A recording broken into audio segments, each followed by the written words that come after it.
Hola a todos y bienvenidos a esta edición de verano del consultorio de finanzas personales que realizamos cada mes en Rankia, el segundo miércoles de cada mes.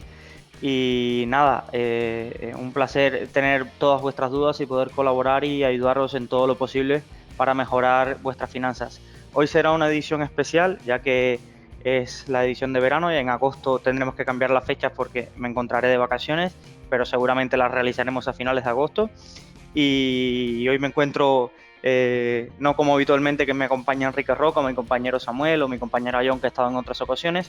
Hoy me encuentro yo solo realizando el webinar y enfocaré a las dos preguntas que nos han llegado a nuestra oficina acerca de fondos de inversión y acerca de finanzas personales. Y luego quiero realizar algo que en otras ediciones no había hecho y que hablando con familiares y demás me ha tocado estos últimos meses explicar y debatir acerca de si las personas deberían invertir o no. Y quiero hacer varias reflexiones, sobre todo que pueda servir también incluso al equipo de compañeros míos de Rankia que no son del departamento de inversión, como los desarrolladores, el personal de marketing y demás, que se acercan muchas veces a preguntarnos debería invertir, en qué debería invertir, qué tengo que hacer, la inversión es para mí y aprovecharé este consultorio de hoy para intentar ayudar tanto a ellos, pero pensando en ellos, pensando como todos los que nos puedan escuchar desde sus casas, en el podcast o cuando escuchen esta grabación acerca de la inversión y todo lo relacionado con ellos. Intentaré hacer lo más básico posible para que se entienda cualquier tipo de públicos. Si tenemos algún inversor experimentado que nos esté escuchando, quizás hoy no sea el mejor día de seguir hasta el final, sino que ser el día entonces de recomendar cuando tengas a alguien que te haga este tipo de preguntas, quizás es el día de quitarte el marrón de encima y recomendar que escuchen esta introducción. Sin más, comenzamos el consultorio de hoy y teníamos dos preguntas. Una pregunta primera nos las hace Laura, que es una chica que nos comenta que estuvo trabajando en Reino Unido, por lo que casi todo su ahorro está en libras.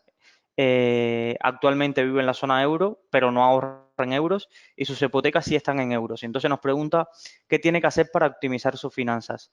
Este es un caso que se ha dado a muchísimos españoles que emigraron durante la crisis de 2008-2009 y su extensión en España 2011-2012, cuando nuestra prima de riesgo estaba casi nuestra prima de riesgo estaba casi en 600 puntos, emigraron a Reino Unido a trabajar. ¿Qué pasa? Que lograron hacer muchos ahorros en Reino Unido, pero su ahorro era en libras. Esto no tendría ningún problema, la libra cotizaba, creo recordar, a 1,30 y algo, cercanos a los 1,40 con respecto al euro. Entonces esto no tenía ningún problema hasta que llegó el famoso Brexit en 2016. ¿Qué ha pasado? Os invito ahora mismo, si tenéis un ordenador a mano, a escribir en Google cotización libra-euro o gráfico libra-euro y verán el comportamiento que ha tenido la libra respecto al euro. Entonces la libra se ha depreciado y se encuentra en valores casi mínimos de los últimos 10 años.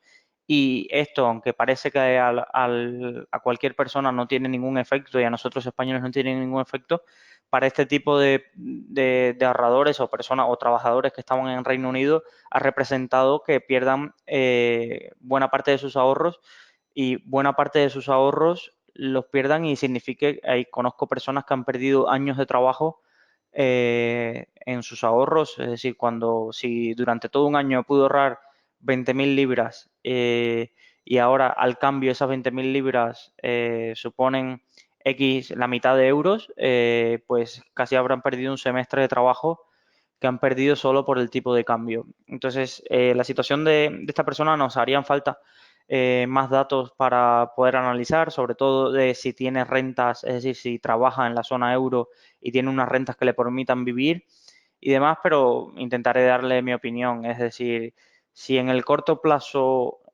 no necesita el dinero que tiene depositado en libras, quizás no es el momento ahora mismo con toda la incertidumbre del Brexit, de las implicaciones que va a haber, si va a haber un Brexit duro, si no va a haber, y del impacto que pueda tener esto para la economía británica, no es el momento quizás de cambiar esas libras a euros.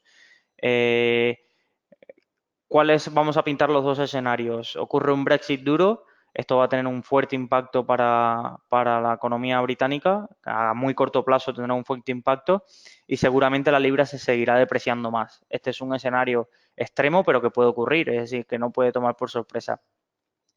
¿Significaría el fin de Gran Bretaña? Pues no lo creo. Al final tiene una industria, llegaría a acuerdos con Estados Unidos de libre comercio, que siempre está ahí, entonces podría a medio o largo plazo poder recuperarse y la libra recuperar su poder, pero estamos hablando de un medio o largo plazo. Segundo escenario que podemos contar y que yo creo que será el más probable. Se llega a algún tipo de aplazamiento o algunas condiciones favorables de unión aduanera o cosas así que haga que el Brexit, como en los términos que está pintado, se suavice un poco o que incluso nunca se llegue a producir esta salida. Es decir, esto es otro escenario. Entonces, aquí este escenario evidentemente sería muy, muy favorable a una recuperación de la economía británica y de una recuperación de la libra. Es decir, este es el escenario pensando que la persona que hace la consulta no necesita el dinero a corto plazo. Si no necesitara el dinero a corto plazo, quizás lo sensato es tener ese dinero en libras, no tenerlo en la cuenta, sino quizás invertirlo y que le vaya generando no tener el dinero parado. Es decir, si es el caso que me imagino que es el que me está comentando esta persona de que no tiene rentas ahora mismo en la Unión Europea o demás y necesita pagar una hipoteca y demás, quizás una parte sensata es una parte de esas libras que tiene la parte esencial que necesite para vivir, convertirlas a euros y vivir con eso y tener otra parte ahorrada todavía en libras esperando una posible recuperación de la libra y un mejor momento para invertir. A largo plazo las monedas fluctúan pero se mantienen estables, es decir, esto cuando vemos cotizaciones extremas de un par frente a otro, no tiene generalmente vuelven a la media y se encuentran estables. Entonces, sería un poco así el consejo. Tanto a esta como a la siguiente duda, me parece una duda súper interesante y que muchísimos foreros del foro de Rankia de la parte de bolsa la podrían ayudar porque animo a Laura a que comparta su duda, ya sea con un seudónimo como siempre, si no tiene que poner sus datos personales, pero compartir su duda en el foro de bolsa porque me parece súper interesante y el resto de foreros pueden tener una opinión que le puede ayudar. Pasamos a la siguiente pregunta. La siguiente pregunta que tenía acumulada es una pregunta donde un gran porcentaje de la población española se puede sentir identificada. Nos comenta José que dice, buenas tardes, soy un inversor conservador y ante la nula rentabilidad de los depósitos no nos queda más remedio que realizar inversiones en renta fija a corto plazo y renta fija flexible con aportaciones periódicas. Tiene varias preguntas, ¿vale? Y las preguntas son, ¿con qué periodicidad hago las aportaciones? Me inclino más por la periodicidad trimestral que mensual, eliminando aportaciones durante los meses de mayo a agosto. Sobre esta pregunta voy a ir por pasos y voy a responder preguntas para no quedarme nada. Yo soy muy favorable de aportar mensualmente porque me obliga a mí emocionalmente a ser constante. Es decir, si generalmente tuviera que plantearme el ahorro de forma trimestral e ir acumulando el ahorro mensual en un trimestre, quizás me vería y encontraría cosas en que emplear ese dinero antes que esperar al trimestre a invertir. Evidentemente, si aportas todos los meses, tienes una carga psicológica importante de estar ahí todos los meses aportando y demás, y con un trimestre agrupas y te quitas un poco el efecto del mercado como está mensualmente y demás. Lo que no veo o no entiendo es eliminar las aportaciones de mayo a agosto. Es decir, si eliminamos las aportaciones de mayo a agosto, casi estamos quitando mayo, junio, julio, agosto, estamos quitando un tercio del año. Entonces, te perderías buena parte del año. No entiendo si quieres eliminar esto porque tienes algún patrón que creas o confíes en pautas estacionales, como esta que dice que la bolsa cae en verano, o no entiendo mucho el sentido de por qué eliminar estas aportaciones de mayo a agosto, porque tienes gastos relacionados con la familia que no te permiten ahorrar de mayo a agosto. pero si es que si las haces trimestralmente y no aportas de mayo a agosto, simplemente harías dos aportaciones al año, entonces serían casi aportaciones semestrales. Entonces, yo aquí esta parte no la comparto mucho.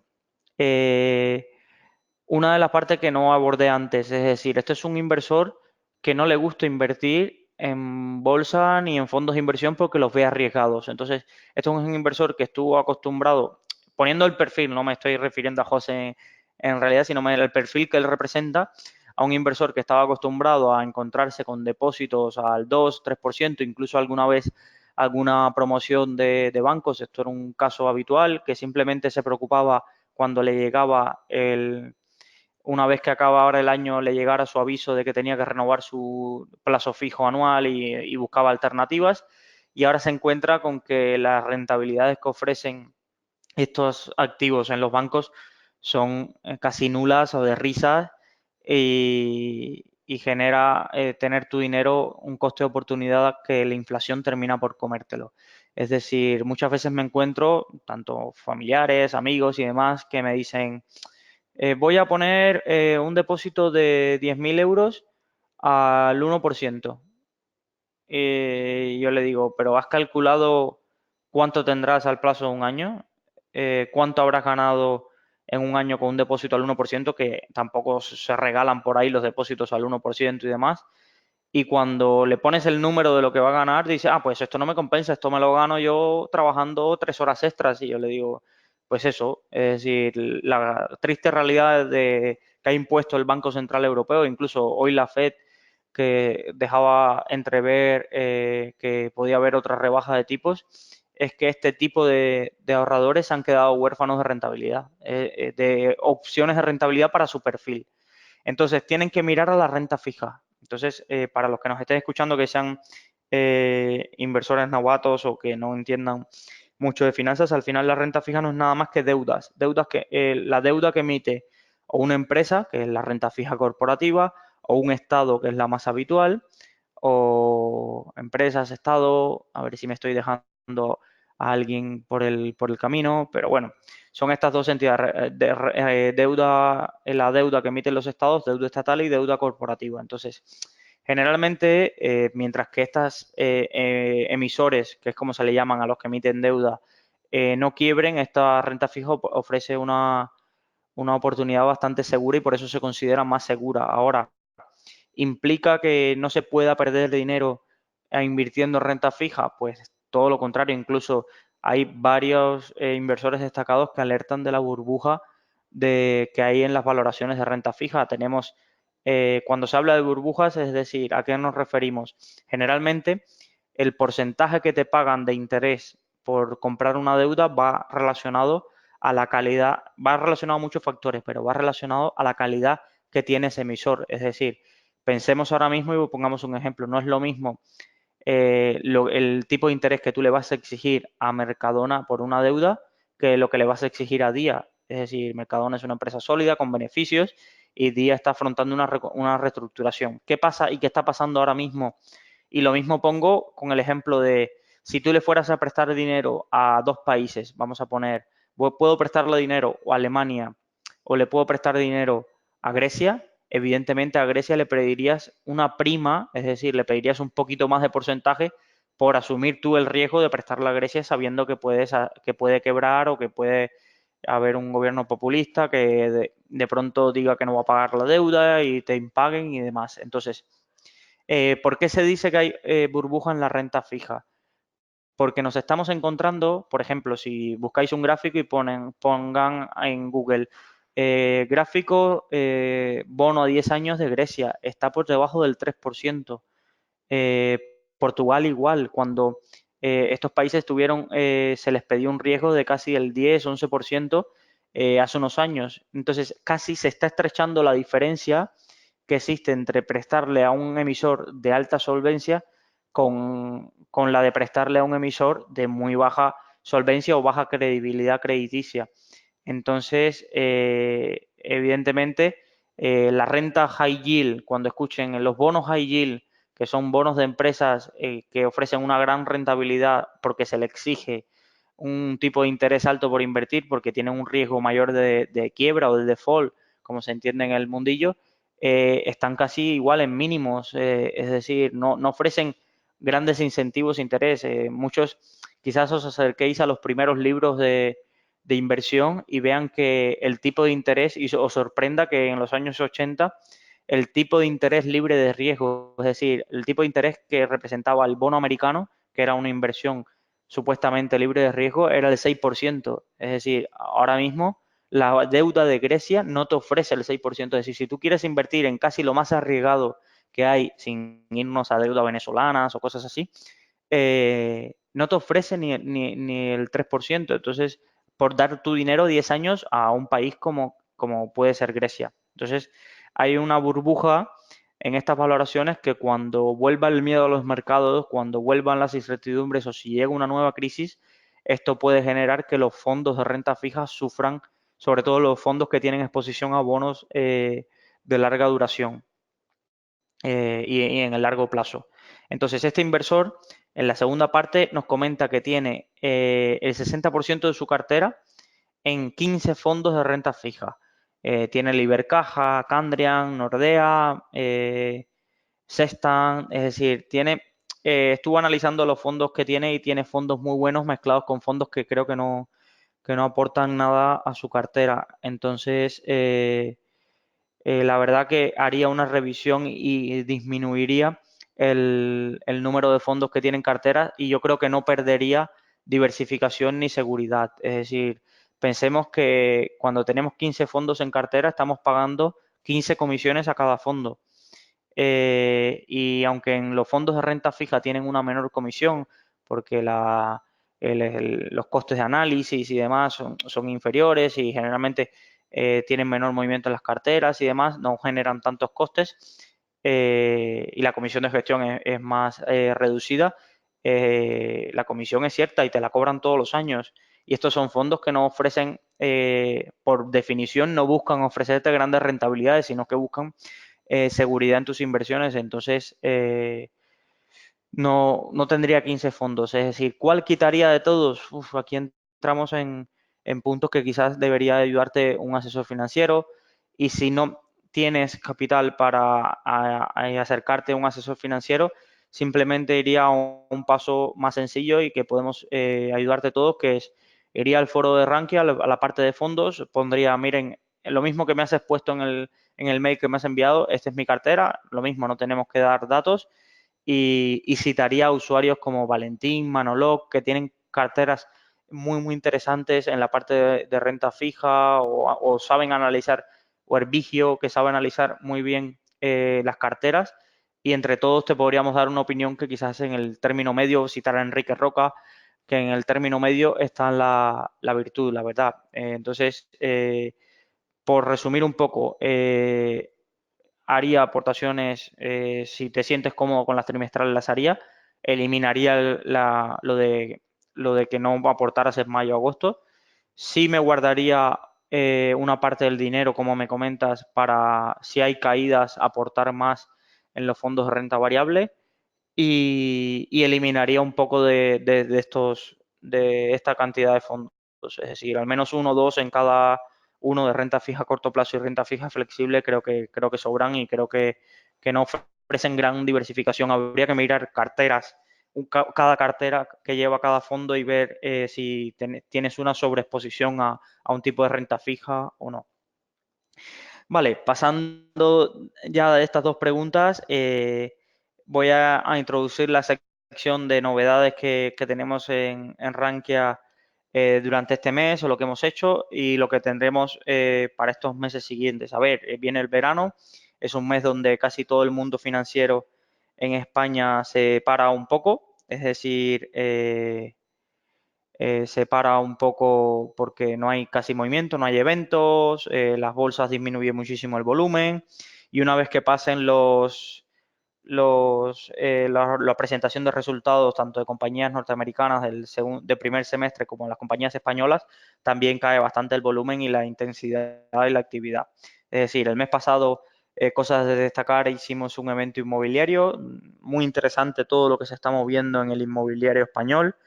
Madrid y Barcelona están bastante recalentados, pero casi todos nos comentan que sigue habiendo oportunidades en otras ciudades, con unas yield bastante, yield es rentabilidad entre el precio de compra de una vivienda y el precio que tiene el alquiler de esa misma vivienda.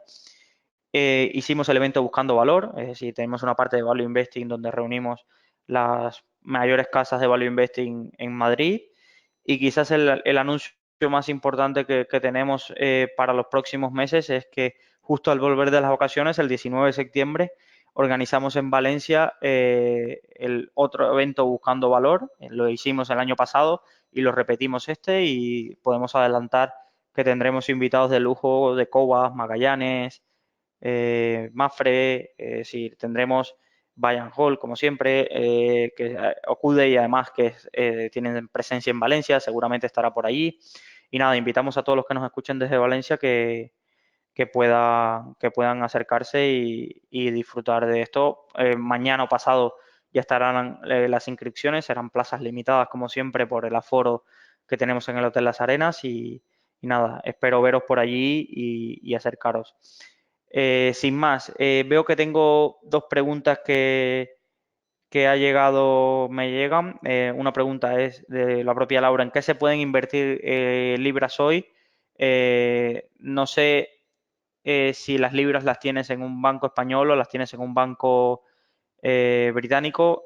Si es en el caso del banco británico, seguramente podrás encontrar una cartera de fondos británicos que lo hagan muy bien, como el Fundsmith, que tiene sede ahí, o varios fondos que pueda ser ahí. Es decir, esta pregunta evidentemente también, igual te comento, Laura, es decir, si la hacemos si la trasladas al foro, es decir, con más tiempo podremos pensar muchísimas alternativas y ver las soluciones para tu caso. Tenemos otra pregunta nos comentan: hola, tengo 13.000 euros y no sé cómo repartir para invertirlos. Tengo 31 años y querría distribuirlo a corto, medio o largo plazo.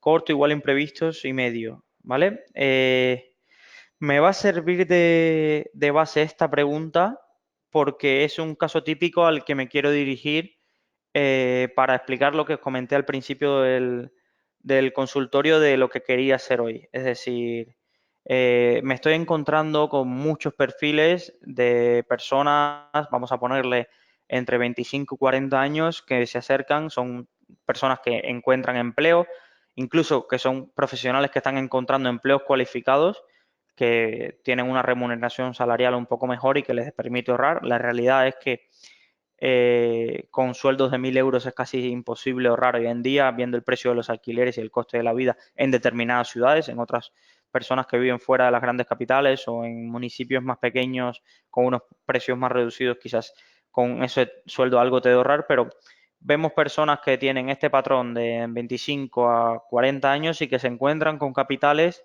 que ya tienen ahorrados unos 10.000 euros o un poquito más, y quieren empezar y escuchan, ven a su banco no les ofrece nada, o se dan cuenta de que lo que le ha ofrecido su banco no le está dando nada y empiezan a buscar alternativas. Entonces, a estas personas me quiero dirigir los 30 minutos que me quedan y realizar un razonamiento que es el que debería realizar cada uno, y cada uno entonces encontrar sus respuestas. La primera pregunta que debería hacerse este tipo de persona es: ¿por qué invertir? Es decir, ¿por qué? ¿Tengo necesidad de invertir? He nacido, ¿tengo las capacidades para invertir? ¿Tengo, no sé cómo explicarlo, tengo obligación de invertir?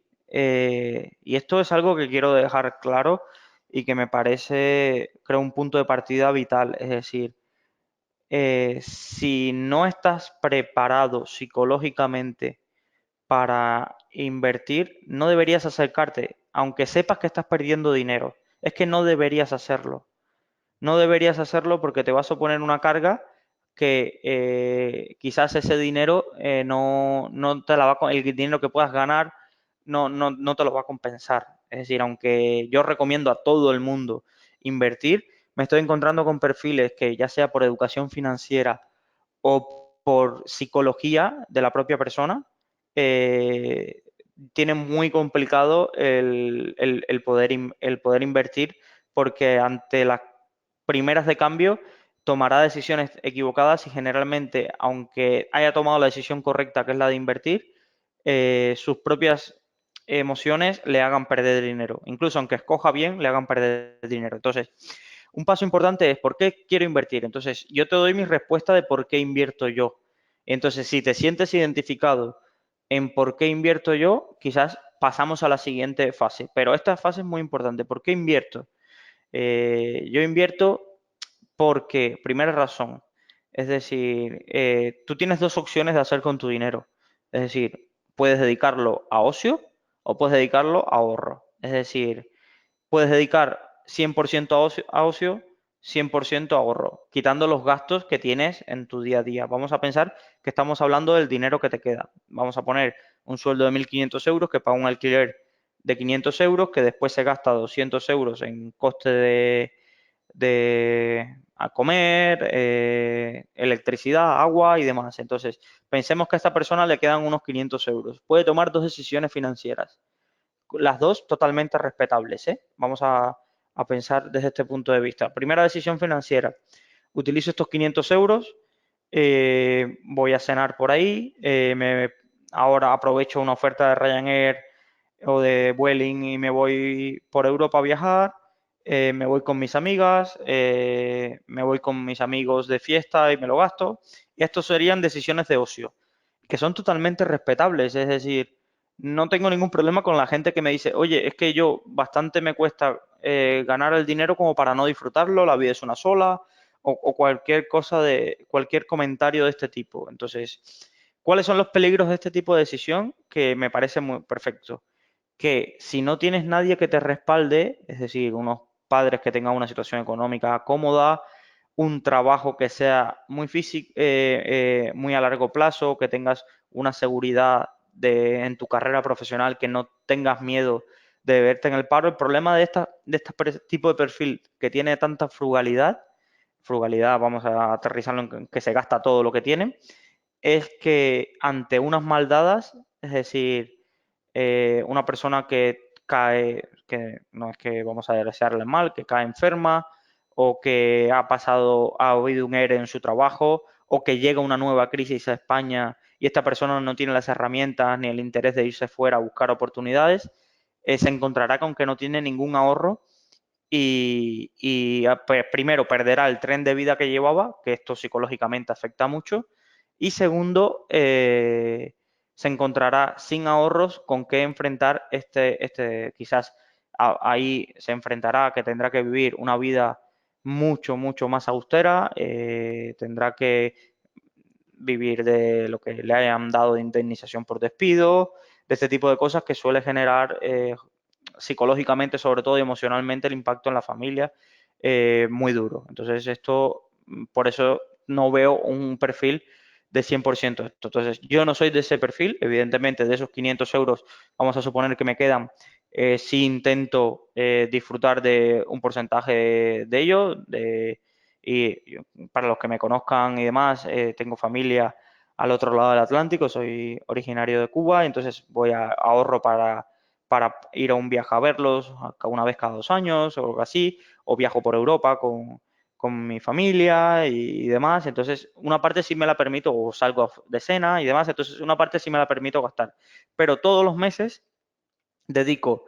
un 50% del ahorro final que a mí me ha quedado, que creo de lo que me va a quedar para ahorrar, lo dedico a invertir. ¿Y por qué invierto? Porque creo que si tengo este patrón a largo plazo y soy capaz de invertirlo en los activos adecuados, podré tener, cuando llegue una etapa más avanzada de mi vida, podré tener un colchón de seguridad una cantidad de capital que me permitirá afrontar, si todo va bien y si tengo suerte y si cumplo la esperanza de vida que tiene el español medio, disfrutar de una etapa final de mi vida mucho más placentera y con un colchón de seguridad, sobre todo viendo el riesgo que tiene el sistema de pensiones actual público. Es decir, cualquiera que lo mire, sabe que hay un riesgo y aunque yo soy de la opinión que ya buscarán la manera de arreglarlo,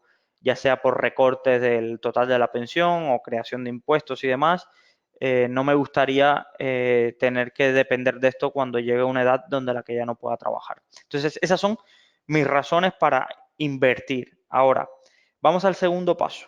Vamos al segundo paso. Ya yo tengo claro que debo invertir. Psicológicamente voy a asumir que estoy dispuesto a que cuando decido invertir, en lo que invierto lo puedo perder. Entonces, yo lo asumo y entonces, ¿qué hago? De ese dinero que tengo de mi ahorro, asumo que tengo una parte que voy a dedicar a invertir y que puedo perder y la otra la dejo en liquidez.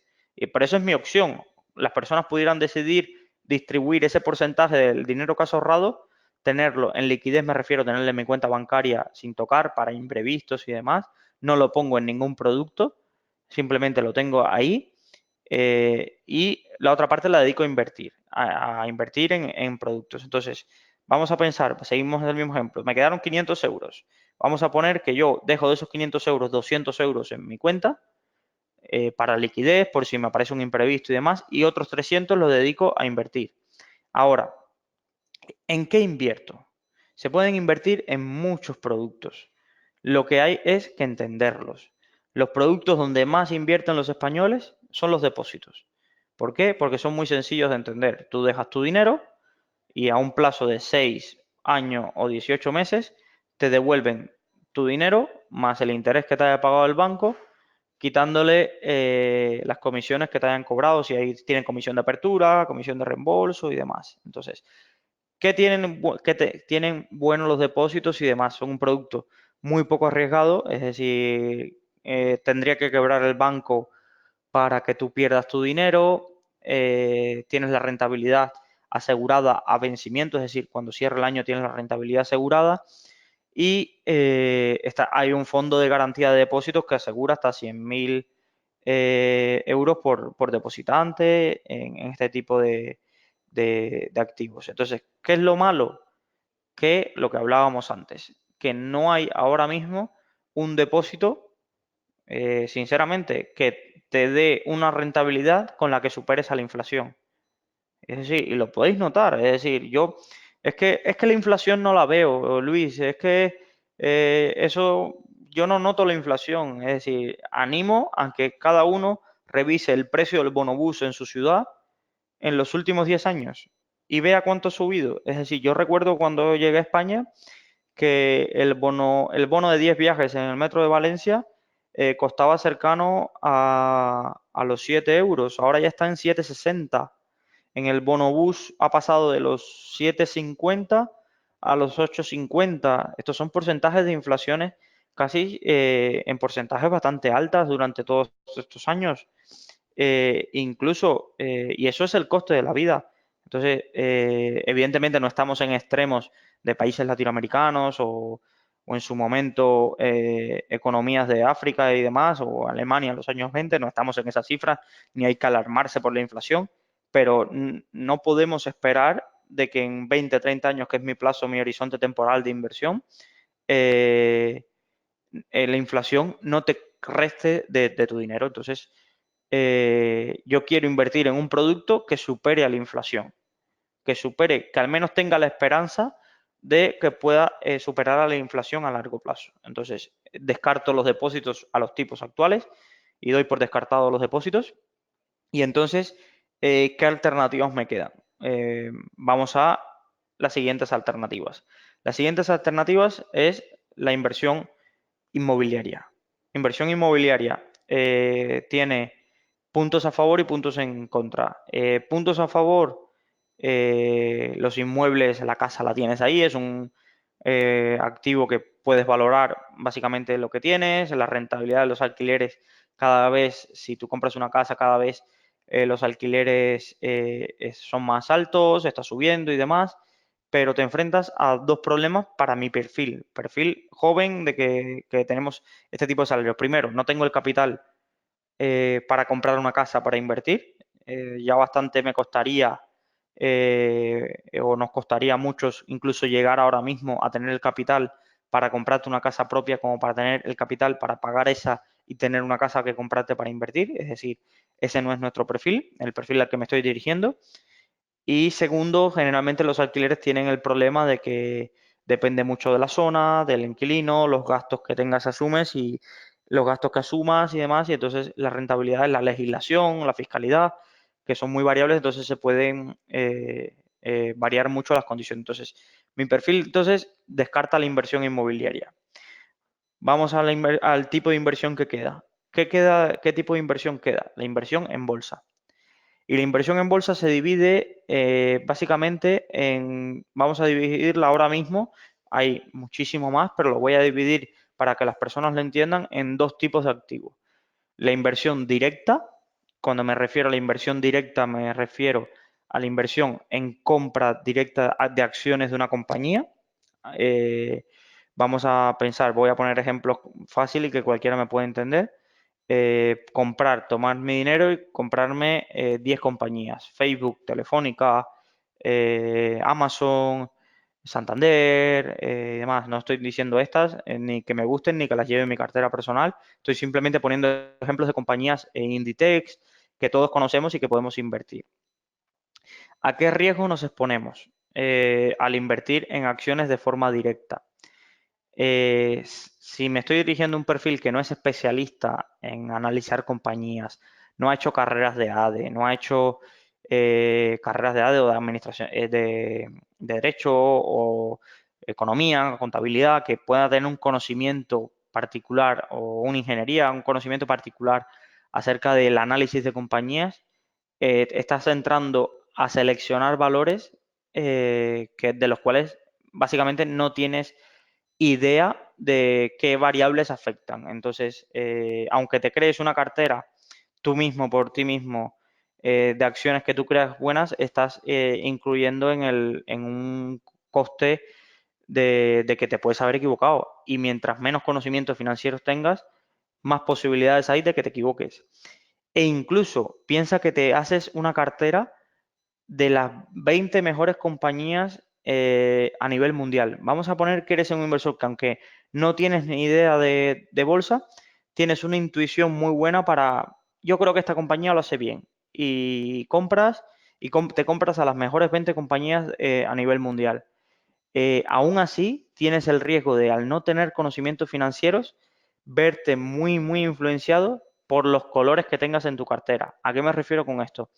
Si de pronto compraste las 20 mejores compañías del mundo y llega una crisis o llega como el diciembre del año pasado, un miedo a los mercados y tus compañías empiezan a caer un 10%, seguramente lo que harás es decir, uy, me he equivocado, estas 20 compañías no eran buenas, las cierro todas y me voy, cojo mi dinero y me vuelvo a los depósitos o me vuelvo a- me vuelvo a mi liquidez, al dinero en el banco y yo no quiero saber más nada de bolsa. Aunque seguramente si hubieras esperado un plazo lógico de 5 o 10 años, estas compañías lo hubieran hecho bien. Lo contrario pasa en lo siguiente. Vamos a pensar que cogiste las 20 mejores compañías y te fue muy bien. Y empiezas a ganar mucho dinero. Como no tienes conocimientos financieros, no tienes la formación adecuada para invertir, seguramente lo que harás es cuando tengas una rentabilidad que a ti te parezca lo suficiente, cerrarás las posiciones y cuando pudieras haber ganado 10 veces, has ganado una vez el dinero que tenías invertido. Y esto pensando en este perfil. Entonces, ¿qué es lo que suele pasar? Por eso yo no aconsejo a un inversor que empieza, vamos a pensar, de que empieza a meterse en bolsa, escoger acciones individualmente. Como parte de un porcentaje de su cartera, oye, yo trabajo en SAP, controlo muchísimo cómo funciona la compañía y demás. Miro el gráfico, quizás ha caído un poco, pero yo sé que la compañía va bien. Yo sé que o visito compañías o mi interrelación sé que un sector va muy bien y quiero tener una exposición, pues vale, le dedicas un porcentaje pequeño de tu cartera a ese tipo de cosas y no te diría que no me parecía, que me parecería mal eso, no, no me parece mal, pero siempre tienes que tener ahí el punto de que no tienes conocimientos y que te puedes estar equivocando. Entonces, este tipo de inversión no la recomiendo al principio directamente en bolsa, más allá de pequeñas partes de tu cartera que quieras ponerle a una compañía a la que crees que tienes fe. Por ejemplo, oye, yo creo que Instagram, WhatsApp y todo esto va a ser la compañía del futuro. Pues tomo el 2-3% de mi cartera y me compro acciones de Facebook y la mantengo a largo plazo y a ver qué pasa y a ver si tenía razón con esta convicción que tengo. Pero no, para este perfil no recomendaría crearte una cartera de 20 valores tú mismo porque creo que los sesgos y la psicología de la inversión te matará y te hará perder dinero una y otra vez. Vamos al siguiente tipo de inversión. Tipo de inversión en fondos de inversión. ¿Vale? Es decir, yo reconozco que no estoy capacitado para invertir por mí mismo, entonces quiero invertir en un fondo de inversión que no es más que invertir en un equipo gestor, es decir, en invertir en personas en las que confiarás que esas personas van a tomar las mejores decisiones, van a comprar las mejores compañías, van a adoptar, van a crearte una cartera con tu dinero y el dinero del resto de personas que conforman el fondo de inversión para generar valor a largo plazo.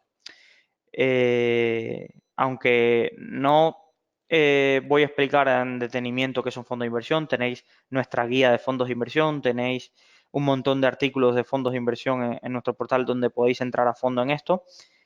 Básicamente quiero que entendáis que tú estás invirtiendo en un equipo gestor. Entonces el primer paso es, ¿en qué fondo invierto?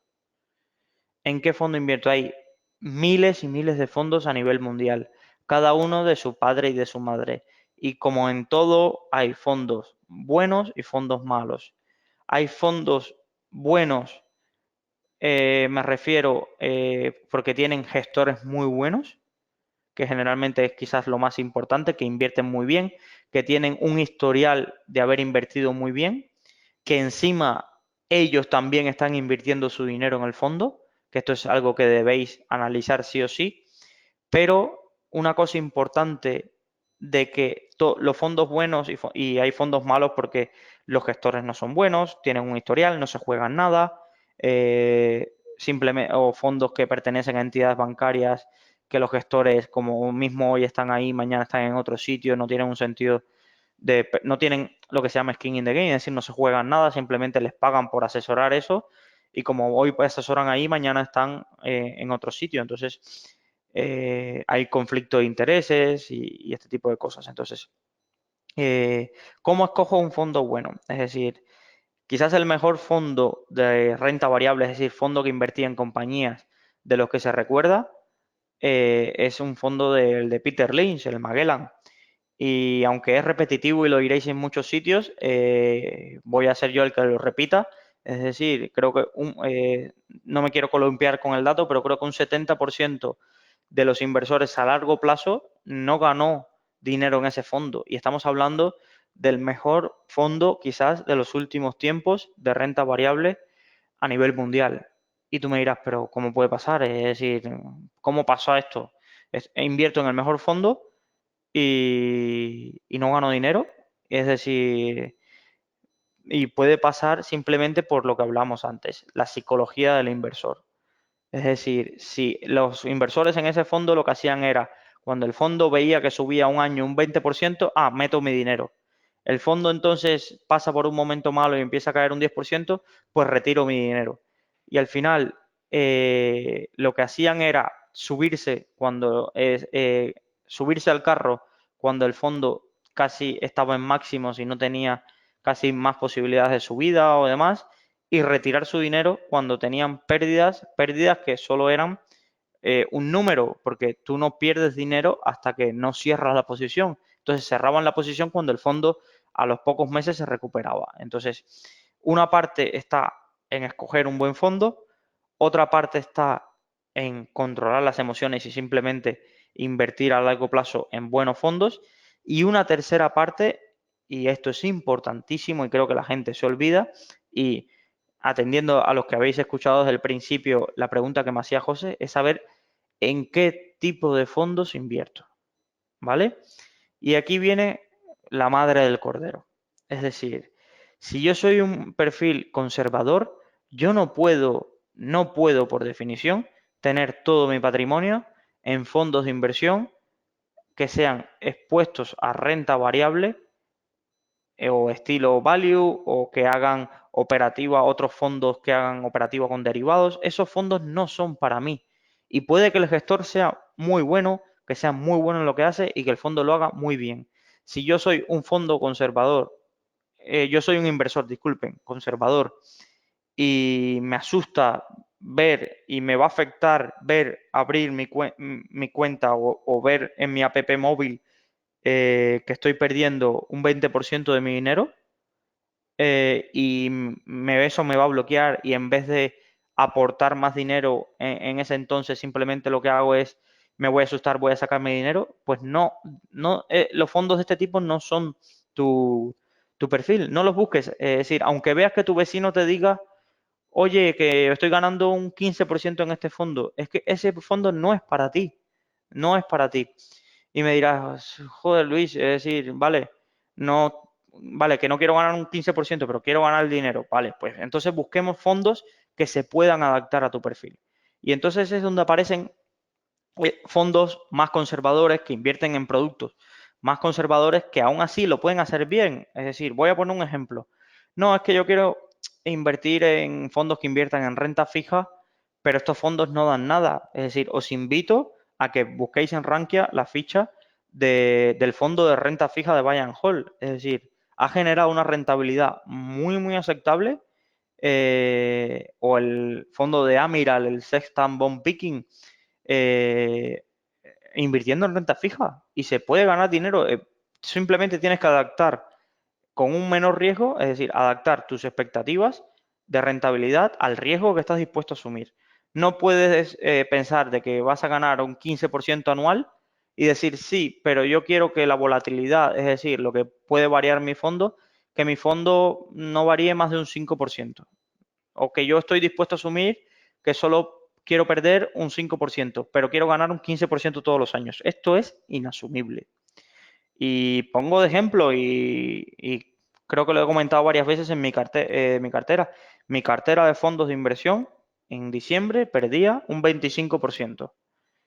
Y creo y me defino que tengo conocimientos financieros y trabajo en Rankia, ayudo a un montón de personas a invertir, tengo el título de asesor financiero y demás, y yo sufría, y yo sufría, y mi pareja que coinvierte conmigo sufría y encima no entendía qué estaba pasando en los mercados y no entendía, y entonces teníamos la dicotomía de yo querer aportar más dinero a nuestros fondos y veía y miraba al lado y veía que la persona que invierte conmigo solo quería retirar su dinero, salir de eso, olvidarse, esto no es para mí y demás. Y por suerte eh, tuvimos la sensatez de no hacer nada, aportamos a algún fondo, pero simplemente lo que hicimos fue término medio, es decir, yo no voy a aportar más, pero no quites el dinero y actualmente puedo decir que justo la semana pasada ya mi cartera está en positivo y está con una rentabilidad del 2-3% en lo que lleva en lo que es en global, no en lo que lleva de años, sino en global. Es decir, tienes que estar dispuesto a esto, es decir, a asumir, y yo me considero un perfil de inversor arriesgado, invierto en renta variable, pura y dura, en fondos de inversión y asumo el riesgo de que buena parte de ese dinero que tengo invertido puede caer un 20, un 30, un 40% y estoy dispuesto a asumir que si cae eso, la otra parte que tengo en liquidez, es decir, ahorrada, usarla para seguir invirtiendo, sobre todo pensando en un plazo temporal de 20, 30 años. Entonces, vamos a seguir con ese inversor. Vale, ese inversor se ha pasado a fondos más conservadores, fondos que le van a dar una rentabilidad seguramente más discreta, pero se encuentra con la otra disyuntiva. Vale, estoy en fondos conservadores, pero aún así no dejo de perder dinero. ¿Y cómo puede ser?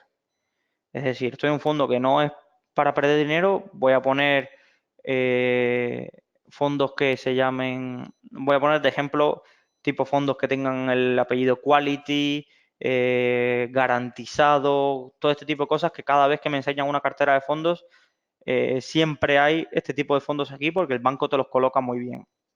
Entonces, ¿por qué este tipo de inversores generalmente pierde dinero?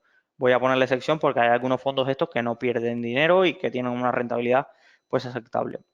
generalmente los fondos de inversión que te comercializa la banca española hoy, por desgracia, son fondos de inversión que están pensados para retener a todo este inversor miedoso que no quiere perder mucho dinero, quiere perder ni ganar mucho dinero, es decir, estar ahí, mantener su dinero en la media.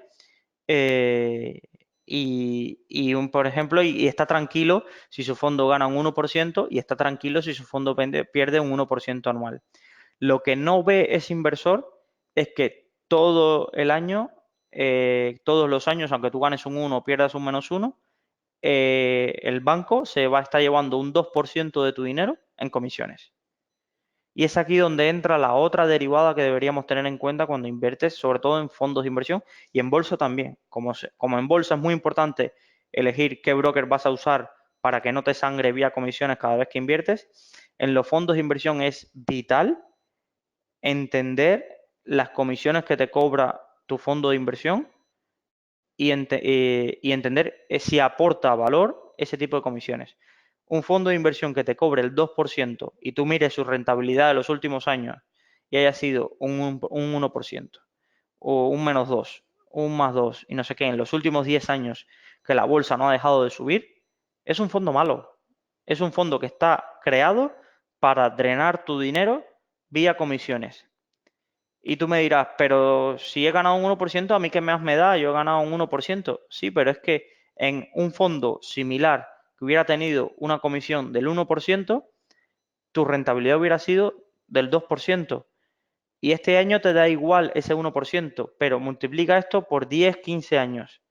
El banco se habrá enriquecido 10 veces más si tú hubieras tenido el fondo del 2% que del 1%, y tu rentabilidad, os invito a utilizar una calculadora de interés compuesto, escribid en Google calculadora de interés compuesto y pongan estos datos, un fondo que te cobren un 1% de comisión o que te cobren un 2%, y para que veáis la diferencia de la cantidad de dinero que esto supondría. Entonces, el siguiente paso es ser muy, muy estricto con las comisiones que se cobran. Es decir, si me vas a cobrar una comisión alta, que esté justificado vía rentabilidad, es decir, la comisión que me estás cobrando. No puede ser de que yo no gane dinero o gane muy poco dinero y tú como gestor o tú como banca de inversión eh, ganes mucho dinero. Entonces, aquí este inversor me va a decir, y me llegan muchos compañeros de trabajo y me dicen, sí, pero es que yo no sé qué comisión es cara o qué comisión es barata, cómo analizar si este fondo es caro o no. La solución es fácil. Si estás escuchando este podcast es porque conoces Rankia. Es decir, lo más sensato es escribir en el foro de fondos de inversión y decirle, mire, este es mi fondo. Y seguramente estaremos todos ahí a ayudarte y decir, este fondo es caro, para este fondo tienes esta alternativa que te pueden funcionar mucho mejor y demás. Segunda derivada, acércate a un asesor financiero. ¿Qué problema tiene los asesores financieros ahora mismo en España? Que si no tienes un patrimonio elevado, vamos a hablar de 100.000 euros en adelante, no les compensa a ellos tenerte como cliente. No les compensa. Y porque tú en el año le puedes pagar un 1% de comisión, un 0,50, 0,75, y el trabajo que conlleva, porque lleva mucho trabajo, crear una cartera especializada al perfil de riesgo de un inversor y crearle una cartera y explicarle y ver qué producto es adaptado, no compensa los 200, 300 euros que le puedas dejar si no tienes al año, si no tiene un patrimonio elevado. Entonces, como esto tiene un coste de oportunidad muy alto, los asesores financieros, si no tienes un patrimonio muy elevado, la realidad es que no les interesa tu caso. Entonces me dice, vale, no puedo ir a un asesor financiero, vale, me podéis ayudar en el foro, ¿qué puedo hacer para no soportar altas comisiones? Y aquí está apareciendo en la industria unos nuevos actores que son muy, muy interesantes para por lo menos una parte de la cartera, sobre todo para este perfil que no quiere preocuparse por escoger al gestor, no quiere preocuparse porque le cobren comisiones altas, no sabe en qué invertir su dinero y no tiene un capital grande para buscar asesores financieros. Es decir, vamos a mirar los requisitos de este perfil al que le voy a recomendar este tipo de recomendar o comentar este tipo de soluciones. Es un perfil que no tiene unos conocimientos financieros profundos, que no tiene un capital elevado para contratar un asesor financiero, que no controla temas de selección de fondos, gestores, en qué invertir, selección de activos para invertir, qué fondos, tipos de fondos y demás, pero que sí tiene un capital ahorrado, unos 5.000, 10.000 euros o un poquito más, y sobre todo tiene una capacidad de ahorro mensual. Es decir, el inversor este es el que, al que quiero recomendar, es el que va a ahorrar todos los meses 200 euros. Y los va a ahorrar y quiere proponerse de aquí a 10 años, o la persona que tiene un hijo y le abre la cuenta al hijo y quiere hacer una hucha para su hijo y en vez de ponerlo solo en el cerdito quiere y guardarlo en banco, quiere ahorrar y quiere invertirlos, ¿vale? Entonces, aquí aparecen ahora los gestores automatizados o robo-advisor, que en Estados Unidos son muy conocidos, en España menos, pero cada vez están apareciendo más y demás y tienen muy buenas condiciones. Entonces, ¿qué hace un gestor automatizado? Porque lo entiendas. El gestor automatizado lo primero que hace contigo es analizar tu perfil de riesgo. Si te hace una encuesta con preguntas, una serie de preguntas y le sale tu perfil de riesgo. Y atendiendo a tu perfil de riesgo, el propio gestor ya tiene programadas carteras. ¿A qué se refiere carteras? Un paquete de 7, 8, 10 fondos en las que invierte tu patrimonio diversificado un poquito en inversión inmobiliaria, un poquito en bonos, un poquito en renta variable, en activos atendiendo a tu perfil de riesgo.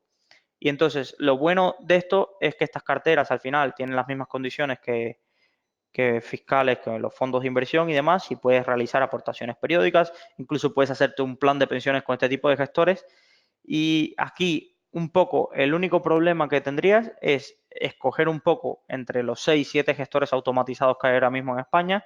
Escoger aquí, tienes que ir a comparar y ver cuáles son las comparativas, ver qué te ofrece cada uno, cuáles son sus diferencias. Recomiendo un artículo en Rankia que tenemos comparando a los 7, a los 6, 7 que hay ahora mismo. La única tarea de lo que tendrías que preocupar es por leer eso y más o menos decidir en cuál de ellos te quieres abrir cuenta. Y segundo, en la tarea de ser consecuente con las aportaciones. Es decir, y esto yo lo recomiendo, de nada vale que si tú tienes ahora, vamos a pensar que alguien ha logrado reunir 30.000 euros. Pues yo invierto los 30.000 euros de golpe y ya no aporto más. Ya no aporto más y espero en 20 años tener unos 150.000 euros ahorrados porque he tenido una rentabilidad del 5, el 6% anual. ¿Qué falla en esta estrategia? ¿Y por qué yo no recomiendo a las personas que tengan ahorradas desde... Ahí vi un usuario que me preguntaba ahora mismo que tenía ahorrados 13.000 euros. Si no tiene conocimientos financieros, ¿por qué no le recomiendo que coja y ponga los 13.000 euros de golpe si no va a ahorrar? Pues tú puedes poner los 30.000 euros de golpe, o los 20.000, o los 15.000, o los 5.000. El problema es que lo que yo recomiendo es que el ahorro que vayas teniendo adicional lo vayas aportando todos los meses, cada trimestre. ¿Por qué? Porque si no, ¿qué pasa? Pensemos que las bolsas llevan 10 años subiendo. 10 años subiendo. El comportamiento de los mercados no son en línea recta. Hay subidas, hay bajadas, se parecen más a dientes de sierra o cosas así. Imagínate que hemos entrado en el momento más alto de las bolsas para los próximos 30 años, o para los próximos 15 años, o para los próximos 5 años. Es decir, tú has invertido hoy y has puesto todo tu dinero hoy y en los próximos 5 años no va a haber un momento donde haya los mercados estén en un valor tan alto como ahora. ¿Esto qué va a suponer? De que tú en 5 años perderás dinero. Perderás dinero, aunque estés en un gestor automatizado que te crea una cartera conservadora y demás. ¿Qué pasa en el largo plazo si tú periodificas la inversión? Lo que ha pasado realmente, y en esto nos podemos equivocar si la historia cambia, y esto hay que tenerlo muy claro, es que las bolsas a largo plazo no han dejado de subir, sobre todo la bolsa americana y la grande bolsa mundial. El mundo, entendido como el mundo como estilo de inversión, no ha dejado de subir. Han tenido etapas de caídas, pero a largo plazo, medido en periodos de 17, 15 años, las bolsas no han dejado de subir a largo plazo. Entonces, si tú vas realizando aportaciones, ¿qué te aseguras? Aportaciones mensuales o trimestrales, ¿qué te aseguras? De que habrá momentos en donde tú habrás puesto dinero en momentos que la bolsa estaba muy alta, pero habrá otros momentos donde tú habrás comprado participaciones de acciones, de fondos, cuando la bolsa estaba muy baja. Y a largo plazo se van a ir compensando, que es lo que se llama promediando cada uno de esos precios a los que tú vas a entrar, y aunque no vayas a tener la rentabilidad histórica de la bolsa, vas a tener una rentabilidad mucho más ajustada a eso que si inviertes en momentos puntuales e intentas hacer timing, es decir, vale, yo invierto ahora y me olvido, o yo me guardo el dinero, espero una caída e invierto y hago un poco de timing, entonces esto te va a generar incentivos muy perversos y te puede complicar. ¿Qué puede pasar? Y esta pregunta me la hizo un compañero de trabajo hace poco y la verdad que la respuesta le dejó un poco, dice, ¿y si la bolsa no sube? ¿Y si pasa como en Japón y llega ahora una crisis y en 20, 30 años, que es nuestro periodo de horizonte temporal, la bolsa no sube? Pues, y aquí es donde hay que ser sincero con las personas, y aunque tengas los mejores gestores automatizados, aunque tengas los mejores fondos de inversión, si en general la bolsa cae y cae con fuerza, el resto caerá. Incluso los buenos fondos y los buenos gestores automatizados se verán ahí como los que caerán, los que cayeron menos, pero seguramente caerán, porque hay una correlación muy alta entre todos los activos. Entonces, tienes que asumir, y esto es una parte importante, quizás la debería haber dejado al principio, que el dinero que tú inviertes es dinero que tienes que asumir que se puede perder, que se puede perder. Y hay pocas probabilidades, si tienes una cartera diversificada, de perder todo tu dinero, pero siguen existiendo probabilidades de perder un porcentaje de tu dinero. Un 5, un 10, un 3, un 2. Existe la posibilidad. Y no, lo que no se puede hacer es engañar a la gente y decir, no, no hay ninguna posibilidad de que a largo plazo tú pierdas dinero en bolsa. Es decir, hay la posibilidad. Lo que ha demostrado la historia es que eso no sucede, pero existe la posibilidad. ¿Y por qué tiene que ser dinero que no tengas miedo a perder o que no necesites? Porque vamos a ponernos en el siguiente ejemplo. Y con esto quiero ir cerrando un poco, que quizás me he extendido y no quiero hacerlo, no quiero hacerlo tan extenso, sino que tenéis mi correo, luisangel@rankia, y si queréis debates podéis escribirme, y algo que no os haya quedado claro, pues la verdad que creo que me explico mejor conversando con las personas que lo que puedo hacer ahora, que tengo un poco las ideas aquí me van surgiendo como vienen y demás. Entonces, eh, que, por ejemplo, vamos a ponernos en el caso de la persona que invirtió en, en 2008. 2009 fue un gran año para las bolsas, aunque 2008 fue mal. En 2009 se recuperó una buena parte de lo que se había perdido, pero esta persona, y ya no digo 10 años, a 10 años hubiera recuperado casi todo lo que había, que se hubiera recuperado. No, vamos a hablar con propiedad. La persona invierte en 2008, empieza a ganar dinero. Si llegara a 2010 hubiera tenido rentabilidades del 100-150% si hubiera invertido, por ejemplo, en un índice americano, ¿vale? Ahora imagínate que ese dinero la persona lo hubiera tenido, que no es dinero que no necesitaba. Y pensemos que en 2012 la persona tiene un hijo, tiene un problema laboral y lo despiden del trabajo y necesita ese dinero. Pues puede que en 2012 esta persona, donde invertía, estuviera perdiendo dinero. Y es decir, y la pregunta es, ¿se equivocó en lo que invirtió? No. Segunda pregunta, ¿escogió un mal gestor de fondos de inversión? No.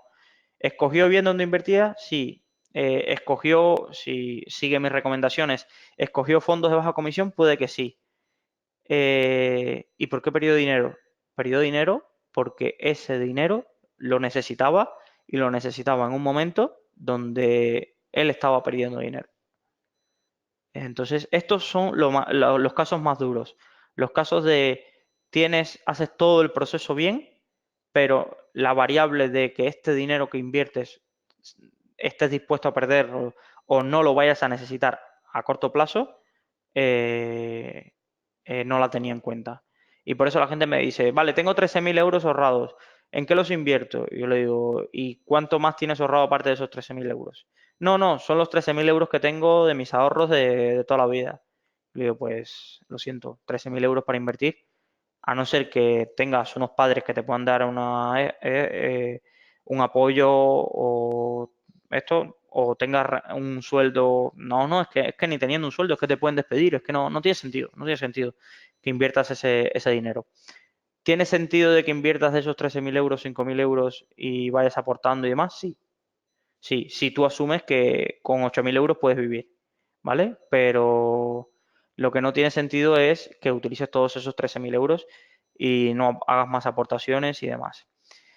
Y nada, siento haberme extendido, no sé si he sido lo suficientemente claro, generalmente luego en los comentarios al vídeo y la grabación me lo diréis y espero que como siempre os haya ayudado de algo. Tenéis mi correo luisangel@rankia, podéis escribirnos a mis compañeros de fondos de inversión, a mí, a Enrique Roca o a cualquiera de los foreros que están en el foro generalmente dispuestos a ayudar. Espero que la exposición de hoy os anime a no invertir, no lo voy a decir así, pero sí a replantear qué hacéis con vuestro dinero y dónde lo tenéis y en qué comisiones estáis soportando por ello. Y si esto os ha ayudado, siempre digo de que quizás estos consultorios no te ayuden a ganar dinero, pero si te han ayudado a no perderlo, yo me sentiré satisfecho. Sin nada más que decir, nos vemos en una próxima ocasión. No será el segundo miércoles de cada mes porque no me encontraré aquí en España, pero seguramente nos veremos a finales del mes de agosto y nada, buen verano a todos y buenas inversiones. Gracias a todos y hasta una próxima ocasión.